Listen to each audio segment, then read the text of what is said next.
क्या आप ये शंखनाद है आतंकवादियों के खिलाफ?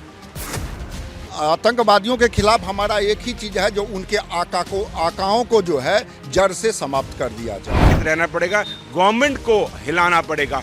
हम खुद करने में सक्षम इतने नहीं है जब तक हमारी अपने संगठन नहीं होगा। उन्होंने धर्म पूछ के मारा था, हम धर्म पूछ के मारेंगे। अब ये एक दो सर्जिकल स्ट्राइक से काम नहीं चलेगा। भारत को पाकिस्तान पर हर महीने स्ट्राइक करनी चाहिए। तो ये समझते हैं भाईचारा, तो समझ जाए क्लियर शब्दों में कि भाई को चारा समझते हैं। उन्होंने 130 टैंक तो रखे हैं, साथ में अपनी फैमिलियों को बाहर भेजने का इंतजाम भी कर लिया और कुछ भेज भी चुके हैं। तो ये भी कहेगा कि 26/11 का आरोपी हाफिज सईद आज भी कराची में बैठा है। तो मैं कह तो रहा हूँ ना, एक बार में फैसला हो जाए। ये बार बार की जितने भी हो रहे हैं, ये हमें बार बार के घाव नहीं चाहिए। कांग्रेसी नेता ने बयान दिया था, हमने कभी पानी बंद नहीं किया, ये पानी क्यों बंद करते हैं। तो ये है आपकी कांग्रेस, ये है आपकी अपोजिशन। अब उरी या पुलवामा नहीं, जनता बोली पीओके चाहिए। देखिए जनमंच आज शाम 5 बजे विकास ब्रजेश सक्सेना के साथ। नमस्कार, बहुत बहुत स्वागत है। शाम के 5 बज गए और आप देख रहे हैं आपका पसंदीदा कार्यक्रम जनमंच। मैं हूं आपके साथ विकास ब्रजेश सक्सेना। हर हफ्ते हम किसी ना किसी एक नए मुद्दे पर, जनहित के मुद्दे से जुड़ी चर्चा करते हैं, लोगों की राय जानते हैं। लेकिन इस वक्त जो देश का सेंटिमेंट है, इस वक्त जो देश का माहौल है, वो इस पोस्टर में आप देख सकते हैं। हर तरफ देश के कोने कोने से एक ही आवाज़ उठ रही है कि पहलगाम में हुए आतंकी हमले के बाद कब बदला लिया जाएगा, कब उन 27 निर्दोष पर्यटकों की जो हत्या की गई है क्रूरता के साथ, उसका बदला कब लिया जाएगा। यहां पोस्टर लगाया गया है, शोक सभा मनाई जा रही है, कैंडल मार्च निकाला जा रहा है। कुछ लोग खड़े हैं जो शिक्षित वर्ग से हैं, वो इस पर क्या सोच रहे हैं। और अभी की अगर मौजूदा बात की जाए तो 8-9 दिन से ज्यादा का वक्त बीत चुका है। सीसीएस की 2 दौर की बैठकें हो चुकी हैं, CCPA political affair, economic affairs की बैठक हो चुकी है। प्रधानमंत्री ने तीनों सेना प्रमुखों को फ्री हैंड दे दिया है। सोचिए आप, जगह आपकी होगी, विचार आपका होगा और जो निर्णय लेना है लीजिए। अब इस पर विपक्ष भी राजनीति कर रहा है, लेकिन आम जनता जो जनहित है और जो जनमंच है, उसमें यही हमारा उद्देश्य कि जनहित क्या सोचता है और जन भावना क्या सोचती है। सबसे पहले एक बार सभी जरा अपने लिए जोरदार तालियां बजा लीजिए। बहुत बहुत स्वागत करता हूं मैं सभी का। चर्चा की शुरुआत आपसे करता हूं क्योंकि आप सीनियर सिटीजन, इस देश के एक जिम्मेदार नागरिक होने के नाते अभी जो माहौल नजर आता है, हर तरफ बदले की आग है, हर कोई चाहता है बदला हो। क्या चाहते हैं जो आपने ये पोस्टर लगाया है इसके? देखिए, ऐसा है, बदला तो सबको चाहिए और बदला इस बार ऐसा चाहिए कि हर चीज़ ख़त्म हो जाए। जो हुआ है बहुत बुरा हुआ है और ये पहली बार नहीं हुआ है, क्योंकि हिंदुस्तान में आप देखेंगे कभी भी बंगाल में हुआ तो कुछ नहीं हुआ, बंगाल में कुछ हुआ, आज तक कुछ नहीं हुआ ना। बंगाल गवर्नमेंट ने ऊपर से जो करना था अपना कर दिया और उल्टा सीधा काम करना शुरू कर दिया। उसके बाद ये श्रीनगर में हो जाता है। तो आखिरकार कब तक हिंदू सहेगा? हमारे भी तो मन में रोष है, हम भी तो चाहते हैं कोई एक्शन ले, लेकिन इसका एक्शन कब होगा? और एक्शन ऐसा होना चाहिए कि एक बार जो भी है आर पार हो जाए। पाकिस्तान के 5 टुकड़े हों, 10 टुकड़े हों, जो भी हो, जो इसकी जननी है उसको ख़त्म कर दिया जाए, ताकि आगे से हिंदुस्तान के लिए पीस, शांति हमेशा के लिए स्थापित हो जाए। हिंदुओं को चुन चुन कर मारा गया, क्या ये हिंदुओं की टारगेट किलिंग थी? एक बार वहाँ से बैठ कर कहाँ से शुरू? चलिए कहीं से भी, अब पंडित जी से ही शुरू कर लेता हूँ। क्या हिंदुओं को चुन चुन कर माना गया? इसमें ये क्लियर हो गया कि आतंकवाद का मजहब होता है। जब वो पूछ करके मार रहा था तो इससे साफ जाहिर है जो कि वो हिंदू को टारगेट बनाया था। अब तो एक ही रास्ता है, जो मैं तो ये समझता हूँ, जो आम पब्लिक को कुछ न हो, लेकिन जो आकाओं का जड़ है, वृक्ष है, उस वृक्ष को ही काट के हटा दिया जाए, जो शाखा अपने आप ही मुरझा जाएगी। इसे कैसे देखते हैं? वो कह रहे थे कि कलमा पढ़ना आता है, यदि आता है तो छोड़ दो, नहीं आता तो शूट कर दो। देखिए, कलमा पढ़ना तो इसमें अब कलमा पढ़ने की जरूरत पड़ेगी। मतलब तो उसका यही है जो कि हर हिंदू कलमा पढ़ना शुरू कर दे, तभी वो बच सकता है, अन्यथा नहीं बचेगा। हिंदू पढ़ेगा क्या? नहीं पढ़ेंगे, नहीं पढ़ सकते। क्या पढ़ेंगे फिर आप? हम तो पढ़ेंगे जो हमारा मंत्र है वही पढ़ेंगे। सहना भवतु सहनौ भुनक्तु सह वीर्यं करवावहै तेजस्विनावधीत मस्तु माँ विद्विषावहै। हम तो जो सनातन धर्म से सीखे हुए हैं, हम वही चीज बांटना चाहेंगे। क्या आप ये शंखनाद है आतंकवादियों के खिलाफ? आतंकवादियों के खिलाफ हमारा एक ही चीज है, जो उनके आकाओं को जो है जड़ से समाप्त कर दिया जाए। हमेशा एक बात होती है कि आतंकवादियों के आकाओं पे वार किया जाए, उनकी जड़ों पे वार किया जाए। कौन है इनके आका? एक ही है जी, पाकिस्तान, जो इनका आका है, जिसने सारा ये उपज की है आतंकवादियों की। और जब तक ये आतंकवाद ख़त्म नहीं होगा तो इसका कोई हल ही नहीं निकलेगा। हल तभी निकलेगा जब इसके आका को ख़त्म किया जाएगा, और आका है पाकिस्तान। अभी तक हम देखते थे कि सेना पे कोई लड़ाई हो गई, कोई अटैक हो गया, पहली बार इस देश में ऐसा हुआ कि पर्यटकों को निशाना बनाया गया। पहलगांव जैसी जगह जहां आप लोग सभी घूमने गए होंगे, जो सेवरन घाटी में 27 निर्दोषों को मार दिया, क्या कहेंगे? इसमें कमी किसकी कहाँ पे आप समझते हैं? हिंदू अगर संगठित रहेगा इस देश में तो कभी ये घटना नहीं घट सकती। हम खुद ही संगठित नहीं हैं। ठीक है, आतंकवादी जो कह रहे हैं, जो भाई साहब बोला कि पाक है, आतंकवादी सिर्फ 5 से 10% होंगे। 90% मुसलमान भी वो नहीं है जो जैसा। हाँ, लेकिन उनका जो मेन जो कुरान है उसमें ये कहा कि हम जो भी मुस्लिम नहीं धर्म को नहीं मानेगा वो काफिर है, वो उनकी जड़ है, जो हमारे धर्म में कभी किसी को नहीं सिखाया गया। अहिंसा परमो धर्म, वो कब तक चलेगा? धर्म की जय हो, अधर्म का नाश हो, प्राणियों में सद्भावना हो, विश्व का कल्याण हो। हर प्रभु के हाथ में आप दोनों चीज़ देखेंगे, एक कमल भी होगा तो त्रिशूल भी होगा, सुदर्शन भी होगा तो ये भी होगा, परशुराम राम जी में भी देखेंगे। वो किस लिए? हमारा दोनों काम है। हम दोनों काम अगर रखेंगे तभी है। एक दूसरा हमें संगठित रहना पड़ेगा, गवर्नमेंट को हिलाना पड़ेगा। हम खुद करने में सक्षम इतने नहीं है जब तक हमारी अपने संगठन नहीं होगा। हमारा सब कुछ इससे है कि हमें देश में जो सरकार है, सरकार को हिलानी पड़ी, वो जागी नहीं है। और दूसरा जो ये कह रहे हैं कि हम अटैक करें, अटैक नहीं कर सकते। हमारे से बहुत सारे रिपरकशन है। हमारी क्या यूक्रेन में जो हमने 3 साल से करें, क्या हो रहा है? किसी भी 32 कंट्री ने अमेरिका को खराब किया, उस देश के क्या आज तक बन पाया? नहीं बन पाया। 32 कंट्री अमेरिका ने खराब कर दिए। फिर जवाब कैसे होगा? जवाब ये होगा, हमने बहुत सब्र से, मोदी साहब बहुत सब्र से चल रहे हैं, सबकी सोच समझ के चल रहे हैं। अगर इकोनॉमिक डिस्टेबिलिटी होगी हम ये देश को सुधार नहीं पाएंगे। अगर युद्ध हो गया तो हम सुधार नहीं पाएंगे। हमें बहुत ध्यान से चलना है, हमें एक्शन लेना है। 5 निर्णय सीसीएस की बैठक में हुए, सिंधु समझौता रद्द करना या वहां के वो ठीक है? वो ठीक है, वो बिल्कुल ठीक है। नहीं, ये 1 by 1 स्टेप बाय आपको करना पड़ेगा। आर्थिक रूप से उनको कम जरूर करना, तरह से उसकी कमर तोड़नी होगी, ये आप कह रहे हैं। ठीक है, लेकिन आपने जो कहा कि हिंदुओं को संगठित होना पड़ेगा, आपने एक बात की कि हमें एक विचार के साथ जुड़ना पड़ेगा, लेकिन इससे कितना आप इत्तेफाक रखेंगे कि जब ये आतंकी हमला हुआ उसके 10 दिन पहले इस्लामाबाद में एक बड़ी बैठक हुई जिसमें उनका आर्मी चीफ ने कहा कि 2 नेशन थ्योरी है, हिंदू काफिर है। उसने ये कहा कि हम इनके जैसे नहीं हैं। मुनीर ने तो कहा। क्या आपको लगता है कि ये बहुत बड़ी वहां से प्लानिंग तैयार हुई थी जिसके बाद ये हमला हुआ? आपके पास आ रहा हूं। जय श्री राम। वैसे जो आपने बात करो उससे पहले 2-3 चीज़ें हैं जो मैं रखना चाहूँगा आपके सामने। हमारे यहाँ पे कहते हैं हिंदू सहोदरा सर्वे, मम दीक्षा हिंदू रक्षा। हिंदू सहोदरा सर्वे ना हिंदू पतित भवे, मम दीक्षा हिंदू रक्षा, मम मंत्र समानता। इसका अर्थ जो है हिंदी में वो सीधा सीधा है कि जितने भी हिंदू हैं सभी सहोदर हैं, सभी भाई हैं, हम सब समान हैं, और जो हमारा जन्म हुआ है वो हिंदुओं की रक्षा करने के लिए हुआ है। मेरा मंत्र सभी समानता है।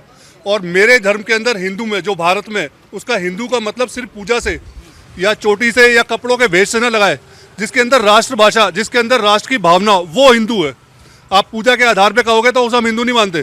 तो ये चीजें हमारी शुरुआत करते हैं। अब आप कलमा पढ़ना आता है कि नहीं, वो ये सिर्फ पूछेगा। भागवत पढ़नी आती है, मुझे हनुमान चालीसा आती है, वो भी तो पूछो।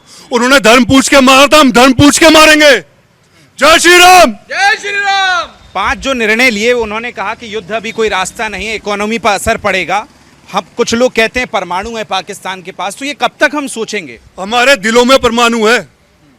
अभी देखा क्या, मोदी जी ने छूट दी है ना अपनी फौज को। हम मोदी जी को अपनी पूरी गवर्नमेंट को छूट देते हैं, करो इनके ऊपर अटैक। कितनी अच्छी साइट उन्होंने की, पहले भी सर्जिकल साइट करी है, आगे भी काम कर रहे हैं। जो योजना बना रहे हैं, हम जितने भी खड़े हैं यहाँ पे, ना मैं बल्कि पूरी टीम हमारी जो हिंदुत्व के लिए काम कर रही है, सब के सब साथ में। हम कहते हैं मोदी जी अब आगे बढ़ो, अभी तक सब चल रहे थे पीछे, हम उनके साथ हैं और हम हैं उनके साथ में। ये बताइए कि बिलावल भुट्टो वहाँ कहते हैं कि अगर आप सिंध नदी का पानी रोकेंगे तो खून बहेगा, यानी ओपन चैलेंज देने की अब भी कोशिश हो रही है। क्या आपको लगता है कि अब हमें जवाब देने का सही वक्त नहीं है ये? देखिए, पहले तो मैं ये कहूँगा जय श्री राम। देखिए, जो हमारे हिंदू धर्म में जय श्री राम, जय श्री राम, जय श्री राम, जय श्री राम, जो हमारे संस्कार, जो हमारा धर्म, जो हमारे शास्त्र, उन्हें हमें क्या सिखाया? उन्होंने सिखाया कि आप पहली बात तो जितना भी हम देख रहे हैं संसार, ये कहाँ से उत्पन्न हुआ? ये सब हमारे प्रभु की जो हमारे हिंदू धर्म से आए। ये तो बाद में बने, क्रिश्चियंस, ईसाई, अपना जितने भी XYZ जितने धर्म बने, ये पंथ थे। हमें ये सिखाया गया कि पहले हर एक आदमी को पहले उसकी चांस दो, उससे बात करो ताकि अगर वो मानता है प्यार से तो प्यार से मानो। 47 से आज तक सर बात ही तो हो रही है। लेकिन इनको बहुत समय दे दिया गया, काफ़ी समय दिया और आज तक समय भी देते आए हैं। अब ये जो एक्शन लिया हमारे प्राइम मिनिस्टर ने, I am hats off to him, क्योंकि बात बिल्कुल सही बोली है। अब लड़ाई वर्ल्ड वॉर जो है वो कोई गन से नहीं लड़ी जाती है, अब आर्थिक नीतियों से लड़ी जाती है। अगर आप उसको बिल्कुल पानी से ही बेखबर कर दोगे तो क्या होगा? भूखे मर जाएंगे, पानी कुछ पैदावार नहीं होगी, वहाँ पे फसल नहीं होगी। जब भूखा मरेगा तो क्या करेगा? ठीक है, आज क्या है, पैसा आ रहा है, कहीं ना कहीं से एड आ रही है और वो गलत जगह यूज़ हो रही है। एड तो आ रही है ना, कहीं ना कहीं से एड आ रही है। नहीं तो पाकिस्तान में तो कोई मतलब ही नहीं है। वो एड का कहाँ यूज़ हो रहा है? वहीं पे वो पलते हैं आतंकवादी, उन्हीं को पाला जाता है, वो जाके इधर इंडिया में अटैक करते हैं और हमारे लोगों को मारते हैं। तो इसका मतलब पहले क्या करना पड़ेगा? उनकी जड़ को खत्म करना पड़ेगा। ठीक है, एक मात्र शक्ति भी हमारे साथ मौजूद है। आपसे ये पूछूंगा, जो 27 लोगों की मौत हुई उसमें बहुत से ऐसे थे जिनकी शादियों को 3-3 दिन हुए थे, उन लोगों को चुन चुन के मार दिया गया। मात्र शक्ति इस वक्त क्या सोच रही है? मात्र शक्ति ज़्यादा कुछ नहीं सोच रही, बस ये सोचती है कि जो भी किया उन्होंने वो बहुत गलत किया। अगर यही काम उनकी बहन बेटी के साथ होता तो उनको कैसा महसूस होता, पहली बात। और रही बात एक्शन की, तो बहुत कहते हैं ना, जब पानी सिर से ऊपर चला जाए तो एक्शन लेना पड़ता है। अब उन लोगों की हद हो चुकी है। मोदी जी जो कर रहे हैं वो सही कर रहे हैं, उनकी कमज़ोरी के ऊपर पैर रखो और फिर आगे बढ़ो। पानी सर से ऊपर हो गया है? पानी तो सर से ऊपर हो ही गया है। और ये जो लड़ाई है ना, अभी आपने कहा अहिंसा परमो धर्म, अहिंसा परमो धर्म नहीं है, उसके आगे भी है धर्म हिंसा तथा उच्चय। जब तक इस वाक्य को नहीं याद रखेंगे आप लड़ाई नहीं लड़ सकते, ठीक है ना। और ये लड़ाई आज की नहीं है, 47 से भी नहीं चल रही है, ये 1000 साल से भी ज़्यादा हो गई है। 712 से ये लड़ाई हम भुगत रहे हैं। कैसा जवाब चाहिए इस बार? अब भाई साहब, पाकिस्तान का ख़त्म होने का टाइम आ गया है, क्योंकि बीमारी ख़त्म करनी है तो बीमारी को जड़ से ख़त्म तभी हो सकती है जब उसकी जड़ बिल्कुल समाप्त कर दोगे। तो पाकिस्तान को बिल्कुल नष्ट नाबूद कर दिया जाए, ना रहेगा बांस, ना बजेगी बांसुरी। तो क्या पीओके का वक्त आ गया है? बिल्कुल आ गया। पीओके का वक्त बिल्कुल आ गया है। पीओके के साथ साथ पाकिस्तान के 5 टुकड़े भी होने चाहिए। सबसे पहले बलूचिस्तान को आज़ादी कराए भारत, वो सबसे पहले ज़रूरी है। उसके बाद अब ये 1-2 सर्जिकल स्ट्राइक से काम नहीं चलेगा। भारत को पाकिस्तान पर हर महीने स्ट्राइक करनी चाहिए, चाहे पब्लिक को ना बताए, लेकिन अंदरूनी रूप से हर महीने स्ट्राइक करे पाकिस्तान के ऊपर, उनकी कमर तोड़ता जाए। ये बताइए सर कि इस देश में अभी बहुत से ऐसे सियासतदान भी हैं जो इतने सेंसिटिव मुद्दे पर ये कह रहे हैं कि आतंकवादियों का धर्म नहीं देखना चाहिए। कर्नाटक के मुख्यमंत्री कह रहे हैं कि अभी युद्ध का समय नहीं है, युद्ध मत कीजिए। आप भी ये सोचते हैं? बिल्कुल नहीं सोचता। मैं तो ये चाहता हूँ जो मोदी जी कर रहे हैं, जो डिप्लोमेसी में हो रहा है वो तो होता रहे। हमें यहाँ रूट लेवल पे भी बहुत कुछ करना पड़ेगा। यहाँ हमारे आसपास का माहौल ना बिगड़े, यहाँ जितने मुस्लिम रहते हैं उनको हम ये देखा जाए कि वो क्या सोच रहे हैं, क्या कर रहे हैं, कहाँ कहाँ नमाज़ पढ़ते हैं पार्कों में जाके, वो चीज़ों को हमें रोकना पड़ेगा। जब तक हम उनको नहीं रोकेंगे, नहीं तो वो सिचुएशन जो बंगाल में हो रही है, जो कश्मीर में हो रही है, वो यहाँ भी हो सकती है। तो हमें यहाँ पे रूट लेवल पे निकल के, और आपने बात की, इसी पर मेरा एक अब सवाल रहेगा कि इतने अंदर पहलगाम तक आतंकवादियों का आना क्या बिना वहाँ की लोकल मदद के संभव है? क्या आपको लगता है कि सीमा के अंदर भी आतंकवादी हैं? देखिए, ऐसा है कि आतंकवाद का धर्म भी होता है और आतंकवाद धर्म होता है कि मजहब होता है? मजहब होता है, आई एम सॉरी, मजहब होता है, क्योंकि धर्म सिर्फ एक ही है, वो है आदि हिंदू धर्म, बाकी सनातन धर्म। बाकी जो सारे मजहब हैं, पंथ हैं, जो बाद में शुरू हुए। धर्म मजहब जिन लोगों का है उनको यही सिखाया गया है कि आपको, जो आपके धर्म को नहीं मानता उसको जीने का हक नहीं है। तो उसमें पाकिस्तान हो या कोई भी देश हो, आप कैसे उम्मीद करते हैं कि वो धर्म की बात करेंगे या किसी के बचाव की बात करेंगे? वो कर ही नहीं सकते ऐसी बात। ये तो आपके और सबके सोचने वाली बात है कि जहाँ पे ये लिखा गया है कि या तो कोई हमारा धर्म माने, हमारा पंथ मजहब माने, नहीं तो उसको जीने का हक नहीं है। इसका मतलब आपको और हमको जीने का हक नहीं है। कैसे चलेगा काम फिर? वो तो काफिर मानते हैं आपको, आप भाईचारा कब तक चलेगा? नहीं जी नहीं, ये बहुत पुरानी बात होगी। भाईचारा नहीं है, वो भाई को चारा समझते हैं। जो ये समझते हैं भाईचारा, तो समझ जाए क्लियर शब्दों में कि भाई को चारा समझते हैं। ये आंखों पे पट्टी जो हमारे बंधी हुई थी वो खुल चुकी है, इसको अब जितना मर्जी बांध लो कोई फर्क नहीं पड़ता। कुछ लोगों को लगता है सेकुलरिज्म ये जो आज के टाइम में गाली हो गई है, अब तो मैं लगता है सेकुलरिज्म की बात कर रहा है, इट्स अ अब्यूज़, साफ सीधी स्पष्ट शब्दों में बात है। तो इस चीज़ों को छोड़ के आगे बढ़ें, मैन टू मैन बात करो ना हमसे।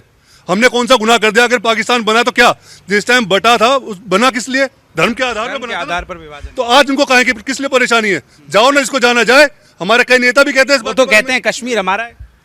हाँ, कश्मीर उनका नहीं है, उनके बाप का कश्मीर है, वो राज कर रहे हैं, वो काम कर रहे हैं। अगर आज कश्मीर होता है चले जाए वहाँ पर, खाने के लाले पड़े हैं। पीओके में क्या हाल हो रहा है उनका, अपनी जनता उनसे संभाल नहीं जा रही। कश्मीर उनका कहाँ से लिया है कश्मीर को? पूरी सिंधी पता है मुझे, पूरा इतिहास बताऊंगा, पूरी चीज़ें पता है। अगर एक एक बोलूँगा तो मेरे ख्याल से पूरा शाम पूरी रात निकाल दूंगा यहाँ पे। वहाँ का रक्षा मंत्री कह रहा है कि पीओके पे अगर आप स्ट्राइक करोगे तो हम पूरी तरह से तैयार हैं। हमने क्या चूड़ी पहन रखी है? हम लोकल खड़े हैं यहाँ पर पूरी सपोर्ट के साथ में, गलती ना कर दे वो इधर। हमारे यहाँ तो ये कहते हैं अगर सारे खड़े होकर टॉयलेट भी कर दें तो पूरा पाकिस्तान बहा देंगे। क्या लड़ाई करेगा हमारे साथ में? है औकात? घर में नहीं दाने अम्मा चली बुनाने, ये कहावत सच होती है उनके ऊपर। जो हम अंदर की बात कर रहे थे कि सीमा के अंदर भी कुछ लोग हैं जो आतंकियों को मदद करते हैं पहलगाम तक पहुंचाने में, इस पर आप क्या सोचते हैं? जयचंद है, जयचंद कल भी थे, जयचंद कल भी रहेंगे। एक स्ट्राइक मोदी जी ने वहाँ की है, अभी हमारी फौज खड़ी है। ऐसे जयचंदों को भी चिन्ह कर, इनका नाम लिखकर लिस्ट बनाकर उनके ऊपर भी स्ट्राइक करने का टाइम है, क्योंकि जब तक ये जयचंद रहेंगे हमारे देश का नाम बदनाम करेंगे, खाएंगे और हमें परेशान ही करेंगे। अभी तक जो सरकार ने निर्णय लिया, आपको लगता है इससे भी कठोर कदम उठाने की जरूरत है? देखिए, जो उन्होंने स्टार्ट किया है वो तो अप्रिशिएबल है, लेकिन जो मूवमेंट अब ऐसी स्ट्रांग चलनी पड़ेगी, इतना स्ट्रांग चलना पड़ेगा कि आज की डेट में उनको रियलाइज़ हो जाए पाकिस्तान। वैसे पाकिस्तान डरा हुआ है, जब डरता है ना आदमी, वही गिदर भक्ति निकालता है। आपने देख लिया होगा उनकी हालत बहुत खस्ता है इस टाइम। वो इस टाइम इतने घबराए हुए हैं, इतने उनकी बॉडी लैंग्वेज बता रही है कि वो हर रोज़ एक नई स्टेटमेंट निकालते हैं। इससे पता चल रहा है कि उन्हें इतना डर है इंडिया से, इतना दहशत में है वो लोग कि उन्हें पता है अगर कुछ हो गया तो हम तो बर्बाद हैं। और इस टाइम इंटरनेशनल सपोर्ट भी नहीं है। पूरा अमेरिका। बात बताइए, फिर बिलावल भुट्टो हो गए, वहाँ के रेल मंत्री हैं, वो ये कह रहे हैं कि हमने 130 टैंक तैयार रखे हैं भारत के लिए। क्या आपको लगता है कि ये सब बातें जो हैं सिर्फ बातें ही हैं? बातें ही हैं। मैं आपको ये बताना चाहूँगा, उन्होंने 130 टैंक तो रखे हैं, साथ में अपनी फैमिलियों को बाहर भेजने का इंतजाम भी कर लिया और कुछ भेज भी चुके हैं। मुनीर ने भेज दी अपनी फैमिली। कुछ मुनीर जो है उनका जनरल, उसने अपनी फैमिली बाहर भेजी हुई है। वो मुझे एक आज आपकी बाइट में आज बोल रहा हूँ, वो दिखा दे अपनी फैमिली वहाँ पर। हम गुलामी कर 5 दिन से वो खुद अंडरग्राउंड, वो खुद अंडरग्राउंड है। वो तो कल दिखाया, प्रोपोगेंडा बनाया हुआ है, वीडियो के थ्रू दिखाया। कल टीवी में भी दिखाए थे बाकायदा कि वीडियो का प्रोपोगेंडा है कि भाई ये लड़ाई में है, ये वहाँ पर है, जबकि वो वहाँ नहीं है। इससे ज़्यादा और क्या चाहिए? जब जनरल डर रहा है तो और क्या करेंगे? बेसिकली हमारा एक ही ऑब्जेक्टिव है, वो सरेंडर कर दें। जो लोग थे वो आगे सरेंडर कर दे, और जो उसकी आतंकवाद वहाँ बेस चल रहा है उसको सरेंडर कर दे हमें। अच्छा, ये बताइए, जब ये फैसला हुआ कि वहाँ लड़ाई जैसी स्थितियां हैं, तो पाकिस्तान ने अपने 1.5 लाख पूर्व सैनिकों को, बुढ़े सैनिक जो बुजुर्ग हो चुके हैं, उनको बॉर्डर पे लाया है। तो क्या पाकिस्तान अब बुजुर्गों से लड़ाई लड़वाएगा? उनकी औकात ही इतनी है कि वो बुजुर्ग को ही लाएंगे अभी, क्योंकि उनके जवान सैनिक है वो रिज़ाइन करते जा रहे हैं वहाँ से। न्यूज़ में सुना था हमने 1200 सैनिकों ने वहाँ पर रिज़ाइन कर दिया है सेना से। तो 4000 हो, अब 4000 हो गया और उनके अफसरों ने भी रिज़ाइन किया है। क्या ये डर है? ये डर ही है जी, उनको मौत का डर है। इस बार भारत छोड़ेगा नहीं उनको। फाइनल, अब 5 मिनट आखिरी बचे, मैं ये पूछूंगा कि अब जो फैसले सरकार ने अभी तक लिए हैं और जो फ्री हैंड सेना को दिया है, एक आम नागरिक क्या चाहता है, कैसा बदलाव? नहीं, बदला हो, एक बार में समूल विनाश हो जाए, एक बार में फैसला हो जाए। ये बार बार देश तो ये भी कहेगा कि 26/11 का आरोपी हाफिज सईद आज भी कराची में बैठा है। तो मैं कह तो रहा हूँ ना, एक बार में फैसला हो जाए। ये बार बार की जितने भी हो रहे हैं, ये हमें बार बार के घाव नहीं चाहिए, एक बार में हो जाए। जो भी हो, आर या पार, एक बार में हो। आर या पार की लड़ाई, आप क्या सोचते हैं? मैं भी ये सोचती हूँ कि सांप के जैसे सांप फन उठाता है, उसके फन को अगर कोई कुचलने वाला आ जाए और एक ही झटके में उसके फन को कुचल दो, तो वो बार बार फन नहीं उठाएगा। ये बदला होगा कैसे पूरा? ऐसे ही होगा। ये बदला युद्ध से ही पूरा होगा। आर्थिक तौर पर भारत ने जो प्रतिबंध लगाने थे लगा दिए हैं उनके ऊपर। अब एकमात्र युद्ध इलाज है, युद्ध के जरिए उसके टुकड़े कर दिए जाए पाकिस्तान के, ताकि वो बढ़ जाए, अपने 5 सूबों में बढ़ जाए और फिर नए देश का निर्माण हो उससे जो हो। लेकिन वहाँ का एक क्रिकेटर है, शायद आफरीदी उसका नाम है, वो ये कह रहा था कि आप 26/11 का जो आरोपी उसको तो अभी तक कर नहीं पाए, आपने 10 दौर की बैठकें कर ली, तो फिर वो तो कायर समझा जा रहा है, फिर वेट एंड वॉच वाली स्थिति। वेट एंड वॉच नहीं है, ये एक डिप्लोमेसी है जिसके अंतर्गत हमें ये सब करना पड़ता है। ये हमारे जो देश के नेता हैं वो बहुत अच्छी तरह से इस चीज़ को समझते हैं, लेकिन मैं ये चाहता हूँ कि जो नेताओं का काम है वो नेताओं को करने दीजिए। हमें यहाँ लोकल जो वो सपोर्ट करनी है वो करनी चाहिए, ताकि और जो कीड़े जो उछल रहे हैं उन पे हम लगाम कर दें और पेस्टिसाइड जाके कंट्रोल कर दें उसको, पेस्टिसाइड डाल के, क्योंकि ये बहुत जरूरी है। 65, 71, 91 तमाम हमने लड़ाइयाँ देख ली, क्या अब उससे ज़्यादा गहरा घाव देने की आतंकवाद पे ज़रूरत है भारत? ऐसा है मेरे हिसाब से, जो आज तक हम सुनते आ रहे हैं सभी जगह से, कभी भी पाकिस्तान में आज के दिन में इतनी हिम्मत नहीं बची है कि वो 5 दिन की भी लड़ाई हिंदुस्तान के सामने लड़ सके। टैंक में पेट्रोल डलवाने के पैसे नहीं, जिनके पास पैसे नहीं है वो 5 दिन कहाँ से टिकेगा? मैं तो 5 दिन बहुत ज़्यादा दे रहा हूँ। इतनी बड़ी बातें क्यों करते हैं पाकिस्तान में? बातें ही करेंगे और कर क्या सकते हैं बेचारे? बातों के अलावा उन्होंने आज तक किया क्या है? उन्होंने बोला जी हम 65 की भी जंग जीत गए, उनके हिसाब से वो 71 में भी वॉर जीत गए, 93,000। आपने तो ये सब देखी होंगी जंगें। सब। मैं तो 65 में जब स्कूल में था, मैं पंजाब से बिलोंग करता हूँ, तरन तारण डिस्ट्रिक्ट से। अच्छा, उस समय की कोई याद एक दर्शकों को बता दीजिए जरा, कैसे मारा था? ऐसा है, मुझे इसलिए ध्यान है कि मैं उस टाइम पे 8-9 साल का था, और जब पाकिस्तान से एयर अटैक होता था, उस टाइम पे स्लो स्पीड एयरक्राफ्ट होते थे, तो सायरन बजता था और हम सब बच्चे छत पे चले जाते थे। अच्छा। और हमने तरन तारण में एक पाकिस्तानी एयरक्राफ्ट को गिरते हुए खुद देखा है। अच्छा। मतलब ये मेरी मेमोरी है। तो 65 वर्सेस 2025 कितनी तैयार है इस वक्त का भारत? ये नया भारत तो घर में घुस के मारने में सक्षम है।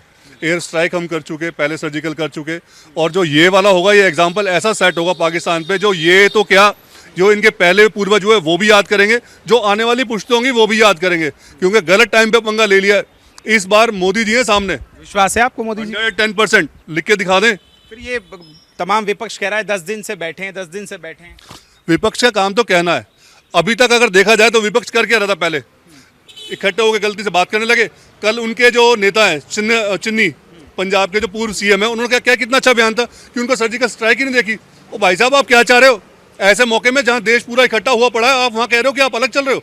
मतलब कांग्रेस पार्टी के बड़े बड़े जयराम रमेश जी थे, खड़गे थे वहां पर, मतलब कि सबके मुंह पे सील पड़ी हुई थी, ताला, कि मतलब गलत बात को भी ये हो रहा है कि मतलब उसको सहमति दे रहे हैं, क्योंकि चुप्पी का मतलब तो सहमति देना होता है। ऐसा है, यही कांग्रेसी नेता ने बयान दिया था कि 65 हो गया, 75 हो गया, 98 हो गया, हमने कभी पानी बंद नहीं किया, ये पानी क्यों बंद करते हैं? तो ये है आपकी कांग्रेस, ये है आपकी ऑपोजिशन। हिंदुस्तान को 2 फ्रंट पे वॉर लड़नी पड़ती है। एक तो चाइना है, दूसरा पाकिस्तान है, और जो आधा फ्रंट है ये घर के भेदी है, कांग्रेसी और बाकी सारे। इत्तेफाक रखते हैं? बिल्कुल इत्तेफाक रखता हूँ। वो जो लोग जाके मुसलमानों के घर पे जाके संवेदना प्रकट करते हैं कि एक मुसलमान मारा गया, उसके लिए संवेदना प्रकट कर रहे हैं, और जो 28 हिंदू मारे गए उसके लिए कोई संवेदना प्रकट नहीं की किसी ने भी आगे आके। कि शाहजहांपुर में पट्टी का ट्रायल हुआ है, नाइट और डे दोनों का, राफेल उड़ा, मिराज उड़ा।